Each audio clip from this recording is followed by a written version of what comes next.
Serial కూర్చొని చూస్తే ఏంటి ఉపయోగం? ఒక అత్త ఒక కోళ్ళు అదైంది ఇదైంది అదైంది తెలియాలి కదండి. కొంతమంది ఇది ఒక సాకండి, ఏంటంట అసలు ప్రపంచం ఎలా ఉందో తెలియాలి కదండి. నీకు తెలియడానికి నువ్వేమి సీరియల్ పెట్టుకొని చూడక్కర్లా.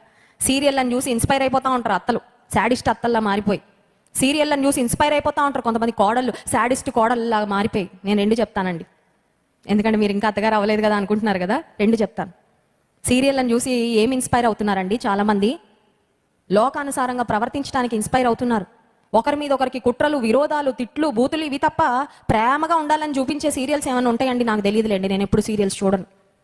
మా ఇంట్లో టీవీ కూడా లేదు చిన్నప్పటి నుండి, ఒక సీరియల్ కూడా చూడలేదు దేవుని మహాకృపను బట్టి. కానీ సీరియళ్లలో అత్తని ఎలా గౌరవించాలా, కోడల్ని ఎలా ప్రేమించాలా, భర్తకి ఎలా విధేయత చూపించాలి, ఇవేమైనా చూపిస్తారండి? I don't think so. అలాంటివి చూపించరు. అలాంటివి చూపిస్తే ఎవరు చూడరు కూడా, అవునా కదా? చిచ్చి, అవేం బాగున్నాయి. కొంచెం డ్రామా, కొంచెం నటన, లేనివి ఉన్నట్టు ఉన్నవి లేనట్టు అవన్నీ ఉంటేనే అబ్బో ఎంత బాగుందో, నెక్స్ట్ ఏం జరుగుతుందో. అమ్మగారికి రాత్రి కూడా నిద్ర పట్టదు, ఎందుకంటే సస్పెన్స్. మళ్ళీ ఎప్పుడు వస్తుందండి తరువాయి భాగం, టు బి కంటిన్యూడ్. ఎందుకండి అవన్నీ టైం వేస్టే.